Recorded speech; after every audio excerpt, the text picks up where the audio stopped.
You're just paying someone else's mortgage. If you've ever mentioned renting to a homeowner, you've probably heard this. Maybe at a family dinner, maybe from a coworker, maybe from that one friend who bought a house and suddenly became a real estate expert. And here's the thing, they're not entirely wrong, but they're also not entirely right. And the gap between those two truths? That's where a lot of people make decisions they later regret. So let's actually break this down. Because I spent years feeling guilty about renting before I understood what was really going on. And once I did, I stopped feeling guilty and started making smarter choices. First, let's understand what people mean when they say this. When you pay rent, that money goes to your landlord. Your landlord probably has a mortgage on the property, so your rent payment covers their mortgage payment, plus property taxes, plus insurance, plus hopefully some profit for them. At the end of the year, you have a roof over your head, but you don't have ownership of anything. Your landlord, meanwhile, has been chipping away at what they owe on the house. They're building what's called equity, which is just a fancy word for the part of the house they actually own. So yes, in a very literal sense, your rent money is helping someone else own something, and that does feel a little frustrating when you think about it.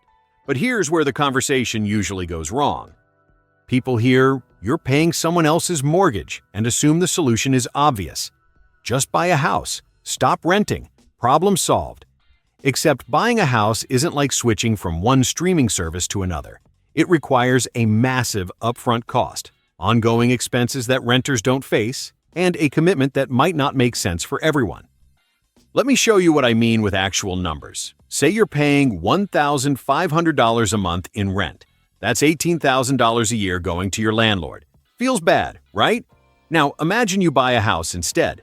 Let's say it costs $300,000, which is below the national median but still realistic in many areas.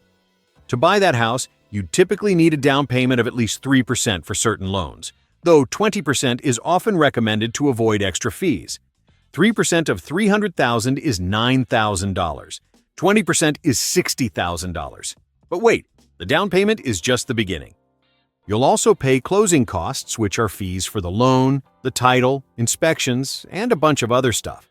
These typically run between 2 and 5% of the home price. On a $300,000 house, that's another $6,000 to $15,000.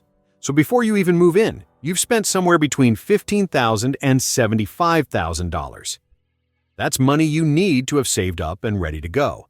Now you're a homeowner. Congratulations! Your housing costs are fixed now, right? Not exactly. Your mortgage payment might be around $1,400 a month. Hey, that's less than your rent was, except that's just the loan part. You also pay property taxes. Depending on where you live, that could add $200 to $500 a month. Then there's homeowner's insurance, maybe another $100 to $200 monthly. If you put down less than 20%, you're probably paying PMI, which stands for private mortgage insurance. That's a fee that protects the lender if you stop paying. It could add another $100 to $200 a month. Add it all up, and your $1,400 mortgage is actually costing you somewhere between $1,800 and $2,300 a month. But we're still not done. When you rent and the water heater breaks, you call your landlord.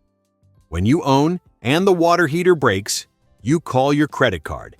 The general rule of thumb is to budget 1 to 2% of your home's value annually for maintenance and repairs. On a $300,000 house, that's $3,000 to $6,000 a year. Some years you'll spend nothing. Other years your roof needs replacing, and you're out $15,000. So let's be honest about the comparison. Renting at $1,500 a month, $18,000 a year, predictable, flexible. Owning at the same price point, roughly $22,000 to $28,000 a year when you factor in all the real costs, plus you need tens of thousands up front, plus you're responsible for everything that breaks. Now, the homeowner crowd will jump in here and say, but you're building equity. And they're right. A portion of your mortgage payment does go toward owning more of your house. But here's something that took me years to understand. In the early years of a mortgage, most of your payment goes to interest, not equity. Let's say you have a 30-year mortgage at 7% interest. In your first year of payments, you might pay around $20,000 total. Of that, roughly $19,000 goes to interest. Only about $1,000 actually reduces what you owe. Read that again. In your first year of building equity, you might only build $1,000 of it. This ratio improves over time. By year 15, you're paying roughly half to interest and half to principal. By year 25, most of your payment is building equity. But that's a long time to wait for the math to work in your favor. So here's the real question. What happens to the money you don't spend on a down payment and all those extra ownership costs? This is the part almost nobody talks about. If you rent and invest the difference, you might come out ahead. Seriously, let's say renting saves you $500 a month compared to true ownership costs. If you invest that $500 monthly in a basic index fund, which is just a simple way to own tiny pieces of many companies at once and earn an average of 7% annually over 20 years, you'd have roughly $260,000. Meanwhile, the homeowner has equity in their house, which might also be worth a lot. But they've also been paying for repairs, property taxes, and interest this whole time. The point isn't that one is always better. The point is that renting isn't automatically throwing money away. It's paying for a service, shelter, flexibility, and freedom from maintenance responsibilities. But let's be fair to the other side too. Home ownership does have real advantages that don't show up in monthly math. First, there's the forced savings aspect. Most people aren't disciplined enough to actually invest the difference between renting and owning. A mortgage forces you to build equity whether you feel like it or not. That's worth something. Second, home values have historically increased over time. Not always and not everywhere, but generally. If your home appreciates by 3% a year, that $300,000 house is worth over $540,000 in 20 years. You captured that gain just by living there. Third, there are tax benefits. Mortgage interest is tax deductible if you itemize. Property taxes are too, up to a limit. These won't make homeownership free, but they do reduce the real cost. Fourth, and this is genuinely important, there's stability. Nobody can decide not to renew your lease. Nobody can sell the building and kick you out. That peace of mind has real value, especially if you have kids or plan to stay somewhere long term. So, how do you actually decide what's right for you? Here's a framework that helped me. Ask yourself 3 questions. 1. Can you afford to buy without stretching yourself dangerously thin? If buying would drain your emergency fund, leave you with no savings, or require a monthly payment that's more than 28% of your gross income, you might not be ready yet. That's not a moral failing. That's just math. 2. How long do you plan to stay?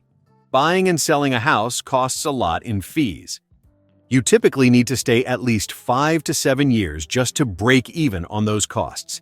If you might move in 2 years for a job or relationship, or just because you want to, renting keeps your options open. 3. Are you actually willing to maintain a property? This sounds minor, but it isn't. Some people love home improvement projects. Others would rather do literally anything else.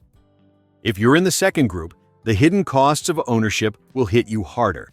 If you answered yes to all 3, buying might make sense. If not, renting isn't a trap. It's a reasonable choice. Here's what I wish someone had told me years ago. The phrase, "You're paying someone else's mortgage," is designed to make you feel bad. But feeling bad doesn't mean you're making a bad decision. Sometimes you're making the only realistic decision given your circumstances. Sometimes you're making a strategically smart decision because the math favors renting in your area. The real trap isn't renting. The real trap is buying a house you can't afford because someone made you feel guilty at a barbecue. So what do you do now? If you're renting, run your own numbers. Look at what you'd actually pay to own in your area, including all the costs we talked about. Compare that to your rent, and be honest about whether you'd actually invest the difference. If buying makes sense and you're ready, start working toward that down payment. If it doesn't make sense yet, stop feeling guilty and make sure you're doing something productive with the money you're not spending on a house. Either way, you're not being foolish, you're being thoughtful, and that's worth more than any piece of real estate. If this helped you see the rent versus buy question more clearly, consider subscribing to Like Your 5. We break down money stuff like this every week. No judgment, no jargon, just real answers to the questions nobody explained the first time around.